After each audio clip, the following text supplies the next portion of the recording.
Okay, friends, today we'll be discussing a new topic which is local and global variables. जैसे हमने variable का topic भी पहले आपके साथ डिस्कस किया था, तो variable can be classified by the data type. तो डाटा टाइप के बेसिस पर हम लोगों ने वेरिएबल को क्लासिफाई करा था that variable can B of primitive of data type, it can be of non primitive data type, जिसका हम लोगों ने लास्ट सेशन में पूरा डिटेल में आपके साथ कवर करा था. ठीक है. नाउ वेरिएबल को हम लोग एक और तरीके से क्लासिफाई कर सकते हैं, that is variable can be classified by the scope. Scope का मतलब होता है दायरा, एक्सेसिबिलिटी, कि उसकी एक्सेसिबिलिटी कहां कहां पर है, हम क्लास में उसे कहां कहां पर यूज कर सकते हैं. ठीक है ना. तो उसके हिसाब से अगर हम लोग देखें तो variable can be classified as local variable and global variable. तो अगर सिंपल बोले तो हम बोलते हैं लोकल वेरिएबल्स वो वेरिएबल्स होते हैं जो कि एक पर्टिकुलर ब्लॉक के अंदर हम लोग डिफाइन कर देते हैं. ब्लॉक का मतलब सिंपल हो गया, जैसे कि मेथड का ब्लॉक हो सकता है. जैसे मैंने एक सामने अगर देखें तो मैंने लिख रखा है सम, एक मेथड बना रखा है और उसकी एक बॉडी है. ठीक है. अब इस बॉडी के अंदर जो हम लोगों ने आई जे वेरिएबल को एज अ आर्गुमेंट पास करा रखा है, या मैंने एक इंट रिजल्ट के अंदर उसको स्टोर कर रखा है. तो इंट रिजल्ट वेरिएबल जो मैंने बना रखा है ये विद इन द मेथड के करली ब्रैकेट्स के अंदर बना रखा है. तो इसकी लाइफ जो है वो इस सम मेथड के साथ अटैच्ड है और हम इसको जो है इस मेथड के अंदर ही इसका स्कोप है, इस मेथड के बाहर इनका स्कोप नहीं है. या फिर हम लोग जैसे खाली मेथड ही नहीं है, जैसे हम लोग जैसे कि कोई कंट्रोल स्टेटमेंट्स बनाते हैं, जैसे इफ एल्स वगैरह हम लोग बनाते हैं, और उसके अंदर जाकर मैं वेरिएबल इनिशियलाइज करता हूं कि इफ कंडीशन में इंट या कुछ भी string is equal to value. तो ये जो विद इन करली ब्रैकेट्स के अंदर मैंने जो वेरिएबल यहां पर डिफाइन कर रखा है, इसका स्कोप इस करली ब्रैकेट के अंदर ही है. इस करली ब्रैकेट के बाहर हम इसको यूज नहीं कर सकते. ठीक है ना. वैसे ही वाइल के अंदर भी, या ट्राई कैच का ब्लॉक, हम लोग ट्राई कैच वैसे आगे देखेंगे, लेकिन जैसे अगर आपको पहले से नॉलेज हो तो हम लोग जो है एक्सेप्शन हैंडलिंग करने के लिए ट्राई कैच को यूज करते हैं. तो ट्राई ब्लॉक के अंदर अगर मैंने कोई वेरिएबल डिफाइन कर रखा है तो उसका स्कोप उस पर्टिकुलर ट्राई ब्लॉक के लिए ही रहेगा. ठीक है ना. उसको हम लोग आउटसाइड द यूज नहीं कर सकते हैं. अभी मेरा जो कंसंट्रेशन है वो हम लोग ज्यादातर जो है इस्तेमाल जो करते हैं वो मेथड के अंदर जो वेरिएबल डिफाइन करते हैं उसको हम लोग जनरली जो है यूज करते हैं अपने प्रोग्रामिंग के अंदर. ठीक है ना. तो उसके अंदर हम लोग जो अभी जो कंसंट्रेट कर रहे हैं वो इस चीज पर कंसंट्रेट करें कि अगर मेथड के अंदर कोई वेरिएबल डिफाइंड है, ठीक है ना, तो उस वेरिएबल को अगर मेरे को फर्दर यूज करना हो इन द प्रोग्राम तो कैसे यूज किया जाए. ठीक है. तो हम लोग अगर लोकल वेरिएबल्स को आउटसाइड द स्कोप यूज करना चाहते हैं तो उसके दो तरीके. पहला तरीका जो मैंने लिख रखा है वो लिख रखा है आर्गुमेंट्स जो मेथड में पास करे गए हैं उन आर्गुमेंट्स को हम लोग जो है वो क्या कर दे. ठीक है. ये तो मैंने क्या वो लिख रखा है, it is compulsory to global with the initial value. चलिए ठीक है. ये तो मैंने आपको समझा दिया कि भाई ये जो है दो चीजें हैं कि भाई जो लोकल वेरिएबल है उसको एक इनिशियल वैल्यू से इनिशियलाइज करना जरूरी है, और जो आर्गुमेंट्स हम लोगों ने पास कराए थे लोकल वेरिएबल में वो भी हम लोग जो है क्या कर सकते हैं, मतलब उनको भी हम लोग लोकल ही डिफाइन करते हैं. ठीक है. दूसरा हम लोग बोलते हैं अभी चलते हैं ग्लोबल वेरिएबल के ऊपर. ठीक है. तो ग्लोबल वेरिएबल्स वो वेरिएबल्स होते हैं जो हम लोग बोलते हैं कि आउटसाइड द ब्लॉक डिफाइन कर रखे हैं, जैसे कि मेथड के बाहर क्लास के अंदर डिफाइन कर रखे हैं. ठीक है ना. या मैंने इफ ब्लॉक के बाहर डिफाइन कर रखा है या ट्राई ब्लॉक के बाहर डिफाइन कर रखा है. ठीक है ना. तो जो भी हम लोग वेरिएबल्स डिफाइन करते हैं कहां पर डिफाइन करते हैं, आउटसाइड द मेथड डिफाइन करते हैं, तो उनका स्कोप कहां पर होता है, पूरी क्लास के अंदर स्कोप होता है और वो पूरी क्लास में कहीं पर भी एक्सेस करे जा सकते हैं. ठीक है ना. अब कई बार ऐसी रिक्वायरमेंट आती है जहां पर हम लोग बोलते हैं कि भाई हमारे को लोकल की वैल्यू नेक्स्ट मेथड में इस्तेमाल करनी है. ठीक है ना. वो अभी मैं एग्जांपल के थ्रू एक आपको दिखाऊंगा कि ऐसी रिक्वायरमेंट कहां पर आती है.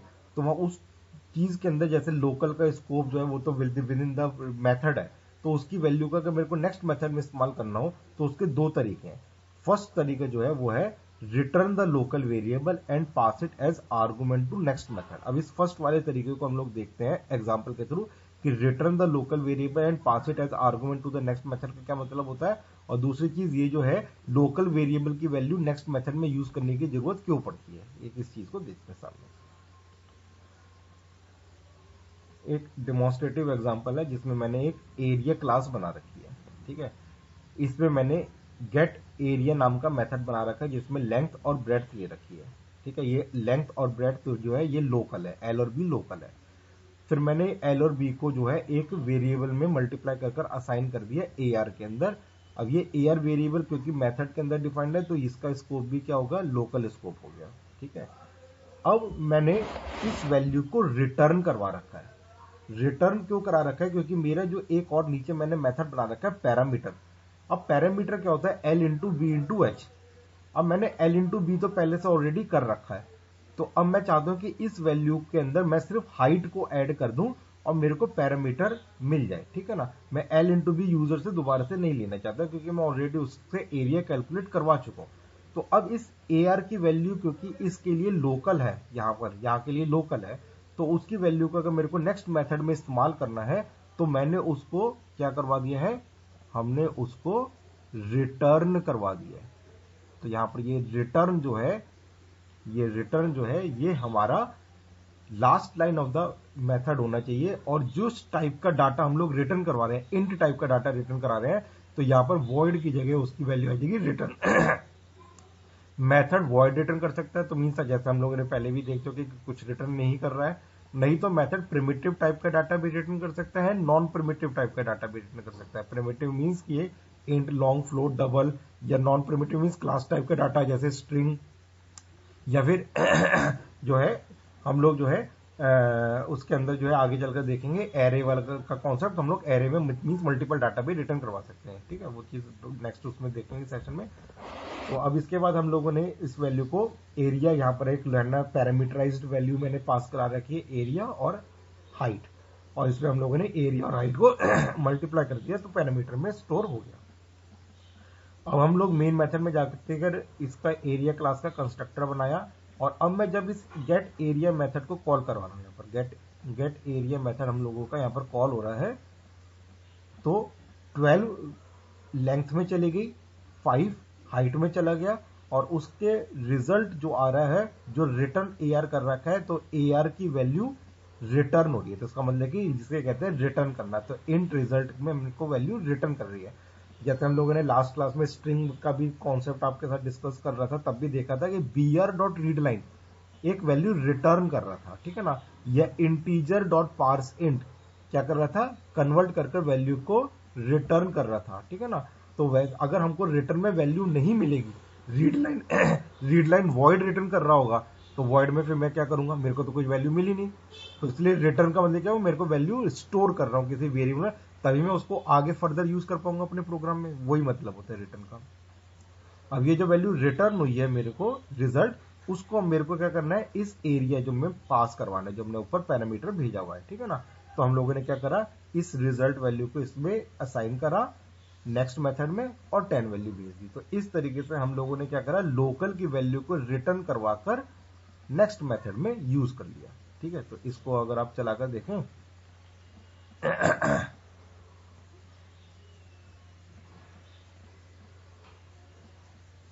तो इसका आपको आउटपुट मिल जाएगा, area is this, parameter is this. ठीक है, अगर एक और डेमोन्स्ट्रेटिव एग्जांपल इसी का देखें, तो जैसे एक एम्प्लॉय की सैलरी कैलकुलेट करनी है, तो मैंने 3 मेथड बना रखे हैं। एक ग्रॉस सैलरी नाम का मेथड बना रखा है जो कि बेसिक प्लस एचआरए असाइन कर रहा है। तो ये सब वेरिएबल्स लोकल हैं, basic variable, HRA variable, gross salary variable, ये ऑल आर लोकल वेरिएबल्स। ठीक है, और मैंने इसको रिटर्न करवा रखा है। फिर मैंने डिडक्शन, लोन और टैक्स मेरे आर्गुमेंट्स टू द मेथड है, इनपुट टू द मेथड है।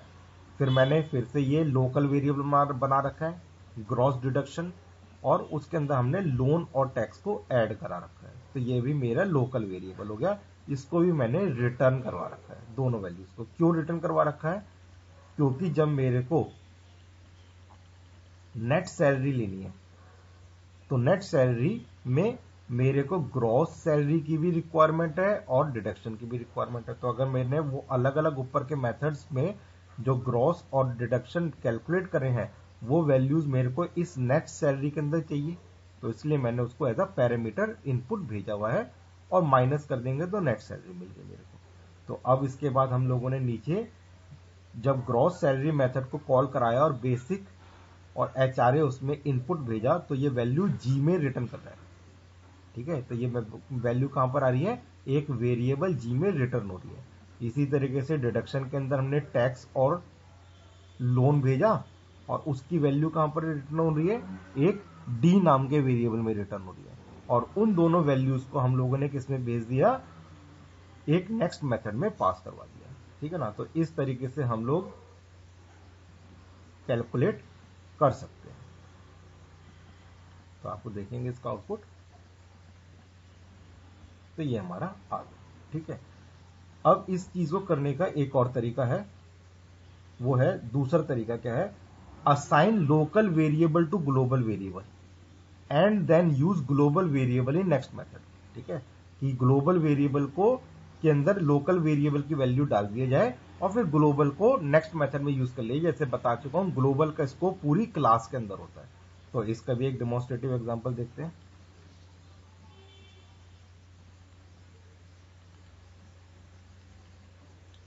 तो फिर से मैं वही एग्जांपल एरिया वाला ही लेकर चल रहा हूं, लेकिन अब की बार में एरिया के अंदर मैंने एक ग्लोबल वेरिएबल बना दिया और वो ग्लोबल वेरिएबल क्या बना दिया, AR के नाम से।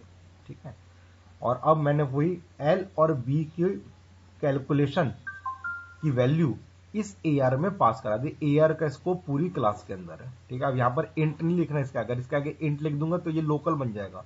ठीक है ना, फिर वो वैल्यू, वो ग्लोबल की वैल्यू 0 ही रह जाएगी। तो AR के आगे इंट नहीं लगाना है, AR की वैल्यू के AR के अंदर मैं असाइन कर रहा हूं लोकल की वैल्यू। ठीक है ना, अब इसमें रिटर्न नहीं करा रखा। क्यों नहीं करा रखा, क्योंकि अब नेक्स्ट मेथड जो मैंने पैरामीटर ले रखा है, इसमें मैंने सिर्फ हाइट ले रखी है, एरिया नहीं ले रखा।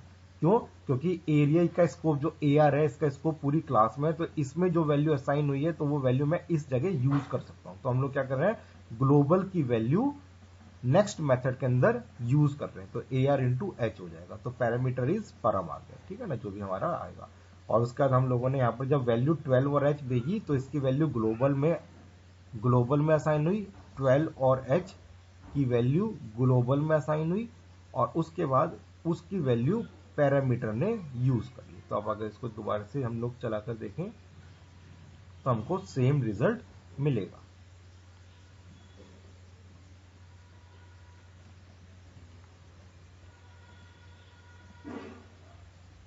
ठीक है ना, और सेम चीज आप इसमें भी कर सकते हैं, जो सैलरी वाला एग्जांपल हम लोगों ने पहले कराया था। तो इसमें सैलरी में भी अब की बार हम लोगों ने क्या कर दिया, ग्लोबल वेरिएबल्स बना दिए। देखिए आपके सामने gross sale, gross DD, global variables आ गए। और उसके बाद हम लोगों ने बेसिक और एचआरए के जो लोकल वेरिएबल्स थे उसकी वैल्यू ग्लोबल में असाइन कर दी। ठीक है ना, रिटर्न कुछ नहीं कर रखा। सिमिलरली ये भी लोन और टैक्स की वैल्यू को ग्रॉस डिडक्शन में असाइन कर दिया, रिटर्न कुछ नहीं कर रखा। ठीक है, और नेट सैलरी में डायरेक्टली ग्लोबल की वैल्यू को यूज कर लिया, कोई आर्गुमेंट्स नहीं भेजे हुए इसमें। ठीक है, और उसके बाद सैलरी और डिडक्शन को पास करवाकर नेट सैलरी को कैलकुलेट कर लिया।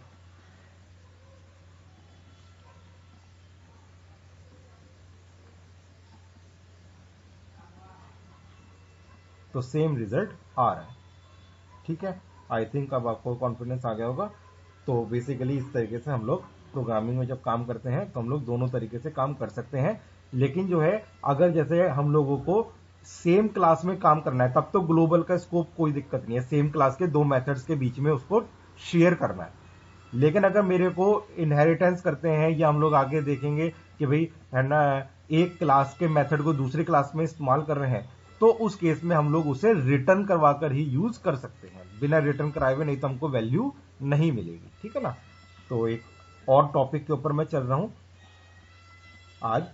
वो एक बहुत इंपॉर्टेंट टॉपिक है जो कि हम लोगों को यूज करना पड़ता है अपने जनरल उसमें, और वो है static and non static members, या हम लोग उसे इंस्टेंस एंड क्लास मेंबर्स के नाम से भी पहचान सकते हैं। ठीक है, तो जो भी हमारे, अगर आप देख सामने लिखा हुआ भी आप पढ़ सकते हो उसे, जो लिखा हुआ है, जो भी हमारे मेंबर्स का मतलब क्या हुआ, क्लास के मेंबर्स कौन होते हैं, क्लास के मेथड्स एंड वेरिएबल्स। ठीक है, तो हम लोग क्या बोल रहे हैं, हम लोग बोल रहे हैं कि हमारा जो है, जो भी मेथड्स जिनके आगे स्टैटिक नहीं लगा होता है, या वेरिएबल्स जिनके आगे स्टैटिक नहीं लगा होता है, उन मेंबर्स को हम लोग क्या बोलते हैं, इंस्टेंस मेंबर्स कहते हैं।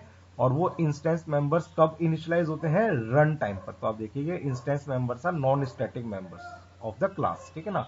और ये कब इनिशियलाइज होते हैं, ये रन टाइम पर इनिशियलाइज होते हैं। कब, जब हम लोग कंस्ट्रक्टर बनाते हैं। जब भी किसी क्लास का कंस्ट्रक्टर बनाते हैं, तो मैंने फर्स्ट सेशन के अंदर ही आपके साथ डिस्कस करा था, तो कंस्ट्रक्टर मींस बनाने वाला, जो कि क्लास को इनिशियलाइज करता है, एक स्पेस बनाता है मेमोरी का, जहां पर हम लोग क्लास का डाटा इनिशियलाइज होता है, ठीक है ना। तो वो उसके बाद हम लोगों को रिटर्न में क्लास का रेफरेंस वेरिएबल मिलता है, जिससे डॉट लगाकर हम लोग मेथड को कॉल करवाते हैं। तो ये वही चीज है, हम लोग क्या देख रहे हैं। और वो जो एक्सेस करते हैं, वो किससे एक्सेस करते हैं, क्लास के रेफरेंस वेरिएबल से एक्सेस करे जा सकते हैं, ठीक है ना। इसके अलावा एक और चीज इसमें नीचे जो लिखी हुई है, वो भी हम लोगों को अंडरस्टैंड करनी जरूरी है, कि अगर किसी क्लास की मल्टीपल मेमोरीज बन रही हैं, तो वो हर मेमोरी के लिए वो जो डाटा होगा, वो सेपरेट डाटा होगा, वो आपस में शेयरेबल नहीं है, ठीक है। इसका मतलब समझते हैं कि हमारी क्लास के अंदर 4 स्टूडेंट्स बैठे हुए हैं, और हर 4 स्टूडेंट के पास उनकी अपनी प्राइवेट कॉपी है। तो अगर कोई एक कैंडिडेट अपनी कॉपी के अंदर कुछ अंडरलाइन करता है किसी नोट के अंदर, तो वो जो इफेक्ट हो रहा है, वो उसी की कॉपी के लिए इफेक्ट हो रहा है, बाकी की तीनों के लिए उसको उसका इफेक्ट नहीं हो रहा, ठीक है ना। तो वही चीज हम लोग यहां पर भी समझते हैं, कि हम लोगों ने अगर एक एग्जांपल में क्लास एबीसी बनाई, और उसके अंदर मैंने मान के चलिए एक वेरिएबल बनाया इंट आई, जो कि कौन सा वेरिएबल है, नॉन स्टैटिक है वेरिएबल, ठीक है ना। तो इसका मतलब कि ये इनिशियलाइज कब होगा, जब कंस्ट्रक्टर बनेगा, ठीक है ना। और मैंने एक एबीसी क्लास का कंस्ट्रक्टर बनाया, जिसका रेफरेंस वेरिएबल है ए, और इस ए रेफरेंस वेरिएबल से मैंने आई की वैल्यू को सेट करा दी 10। तो ये जो 10 वैल्यू सेट हो रही है आई की, वो इस मेमोरी के लिए सेट हो रही है, एबीसी कंस्ट्रक्टर के लिए, जिसका मेमोरी का रेफरेंस वेरिएबल है ए। तो अब मैं अगर ए डॉट आई को प्रिंट कराऊंगा, तो ये मेरे को आई की वैल्यू क्या, 0 नहीं, क्योंकि मैंने इसके लिए वैल्यू चेंज कर दी है 10, तो ये मेरे को आई की वैल्यू शो कराएगा 10, ठीक है। अब मैंने इसी सेम क्लास का दोबारा से मेमोरी बनाई, तो एबीसी क्लास की एक और मेमोरी बन रही है, जिसको हम लोग रेफर कर रहे हैं बी के नाम से। अब मैंने यहां पर बी डॉट आई को जब मैं प्रिंट कराऊंगा, तो अब ये मेरे को 0 ही शो करेगा, 10 नहीं शो करेगा, क्योंकि 10 की जो वैल्यू है वो इस पर्टिकुलर मेमोरी के लिए चेंज हुई है। लेकिन बाकी अगर देखें तो औरों के लिए उसका इफेक्ट नहीं आया, और मेमोरीज के लिए और बाकियों के लिए आई की वैल्यू क्या रहेगी, 0 ही रहेगी, ठीक है ना। तो इसको हम लोग कहते हैं कि ये क्या है, ये हमारे इंस्टेंस मेंबर हो गया क्लास का, ठीक है ना। इसी तरीके से दूसरे हमारे जो डाटा होता है, वो होता है स्टैटिक। स्टैटिक वो is a keyword of the Java, Java का जो है, जावा का कीवर्ड होता है स्टैटिक। और स्टैटिक कीवर्ड हम लोग मेथड से पहले या वेरिएबल से पहले प्रीफिक्स कर सकते हैं। बाकी मैं अभी नीचे पॉइंट्स लिखाऊंगा उस स्टैटिक के बारे में। और स्टैटिक मेंबर्स हम लोग बोलते हैं कि वो क्लास के साथ ही बाउंड हो जाते हैं कंपाइल टाइम पर, ठीक है ना। और उनको हम लोग डायरेक्टली कॉल कर सकते हैं क्लास नेम से, बिना कंस्ट्रक्टर के। जैसे हम लोग इंटीजर डॉट पार्सइंट करते थे, तो पार्सइंट जो मेथड था वो मेरा स्टैटिक मेथड था, जो डायरेक्टली इंटीजर क्लास नाम से हम लोग कॉल कर रहे थे, ठीक है ना। और इसी के अंदर एक और पॉइंट लिख रखा है कि multiple instances of the class, जैसे मल्टीपल इंस्टेंसेस जो मल्टीपल कंस्ट्रक्टर्स बना रहे थे हम लोग, multiple instances of the class जो है वो स्टैटिक मेंबर्स को आपस में शेयर करते हैं। और अगर कोई वैल्यू चेंज होती है तो स्टैटिक की, तो वो पूरी क्लास के लिए चेंज होती है, ये नहीं कि खाली उस पर्टिकुलर मेमोरी के लिए चेंज होगी। जैसे फिर से मैं एग्जांपल लेता हूं कि क्लास में 4 बच्चे बैठे अपनी प्राइवेट कॉपी लेकर, और मैं बोर्ड के ऊपर लिख रहा हूं, तो क्लास के अंदर एक बोर्ड भी लगा हुआ है, ठीक है ना। तो जो बोर्ड, व्हाइट बोर्ड लगा हुआ है हमारा, वो स्टैटिक टू द क्लास है, ठीक है ना। और उसके ऊपर जो भी मैं चेंज कर रहा हूं, वो सबों के लिए इफेक्ट है, क्योंकि वो चारों जो है वो उस बोर्ड में से देखकर अपनी कॉपी के अंदर नोट डाउन कर रहे हैं। अगर मैं उसके अंदर कुछ चीज चेंज करूंगा बोर्ड के ऊपर, तो वो चेंज सबों के लिए हो जाएगी, तो उसे कहते हैं हम लोग स्टैटिक, ठीक है ना।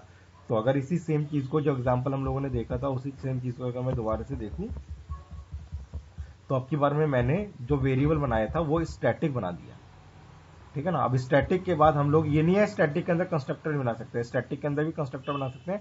तो मैंने कंस्ट्रक्टर बनाया और ए की वैल्यू 10 की रही।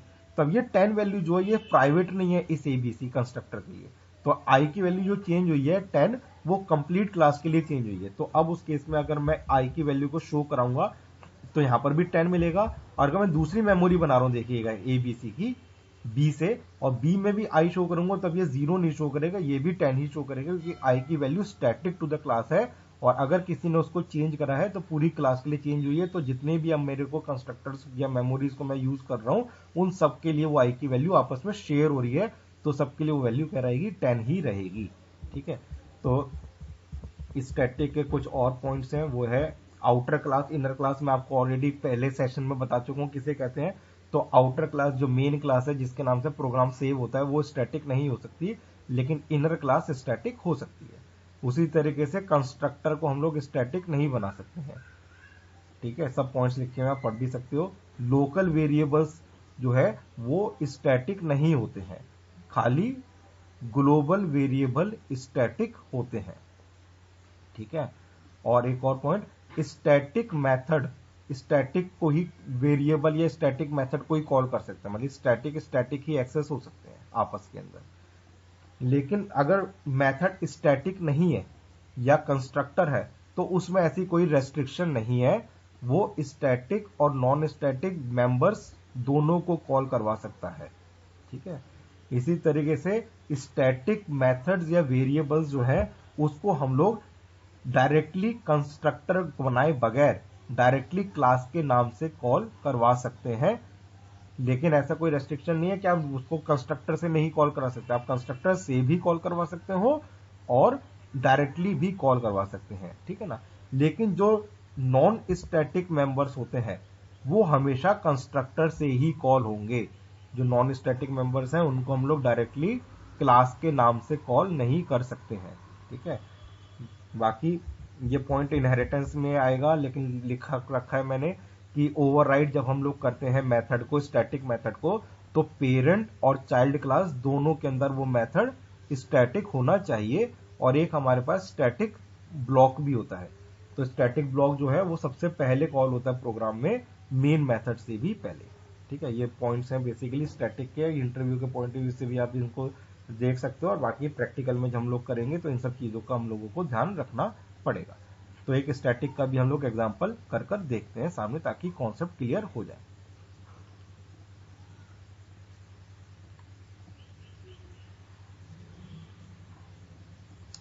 जैसे मैंने एक काउंट नाम का क्लास बना रखी है जिसमें हम लोग विजिट काउंट कर रहे हैं यूजर की। अभी मैं यो इस वेरिएबल को नॉन स्टैटिक बना रखा है।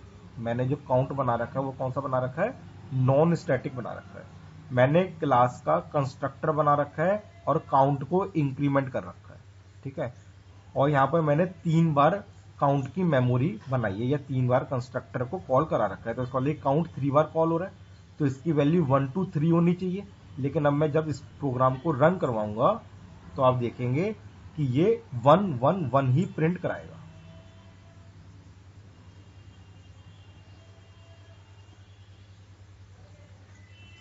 देखिए 1 1 1, क्यों 1 1 1 प्रिंट करा रहा है, वो इसलिए करा रहा है क्योंकि ये जो नॉन स्टैटिक मेंबर है तो इसकी वैल्यू जब इंक्रीमेंट हुई इस मेमोरी के लिए, तो ये प्राइवेट टू दिस मेमोरी है, तो इस मेमोरी के लिए उसकी वैल्यू 1 हुई, लेकिन बाकियों के लिए 0 ही रही है।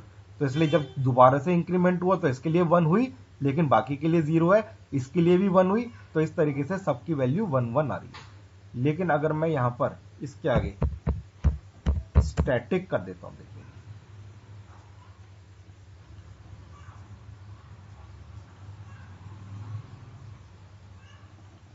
तो अब इसको जब हम लोगों ने स्टैटिक कर दिया, ठीक है, तो आप देखेंगे रिजल्ट, तो नीचे रिजल्ट आ रहा है 1 2 3। क्यों, क्योंकि अब static is attached with the class. और अब उस केस में जब उसकी वैल्यू इंक्रीमेंट हो रही है तो पूरी क्लास के लिए हो रही है। तो नेक्स्ट कंस्ट्रक्टर को जो नेक्स्ट मेमोरी को जो वैल्यू मिल रही है 1 मिल रही है, तो उसको इंक्रीमेंट कर 2 कर रहा है, और ये इसको इंक्रीमेंट कर 3 कर रहा है, ठीक है। एक और प्रैक्टिकल एग्जांपल देखते हैं ताकि आपको कॉन्सेप्ट क्लियर हो।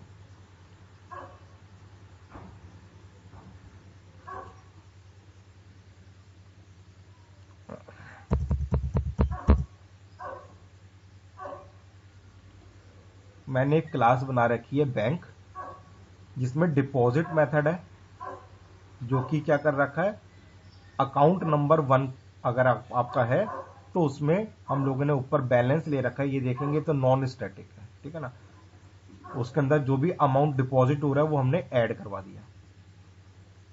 एक विड्रॉ बना रखा है, जिसमें जो भी अमाउंट हम लोग विड्रॉ कर रहे हैं वो बैलेंस के अंदर से लेस हो गया।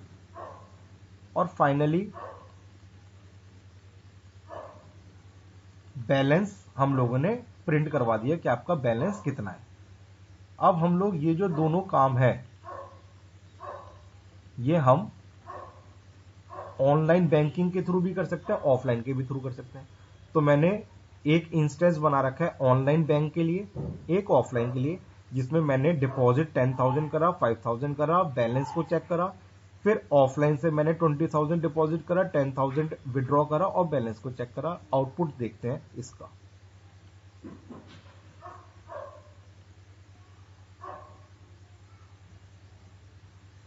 तो अब अगर आप इसका आउटपुट देखेंगे तो आप देखेंगे कि इस वाले में 10 - 5 5,000 शो कर दिया।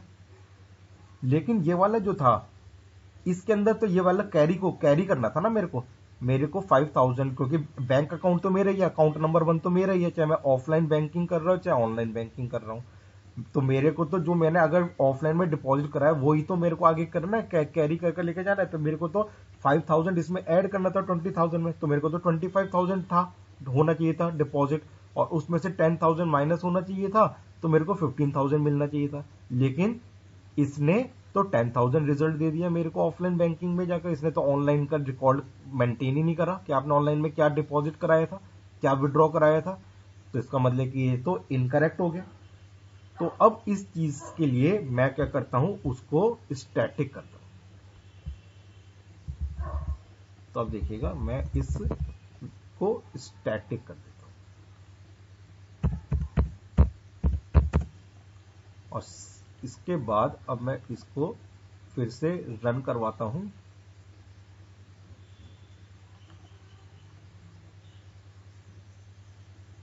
तो अब आपको ये करेक्ट आउटपुट मिल रहा है।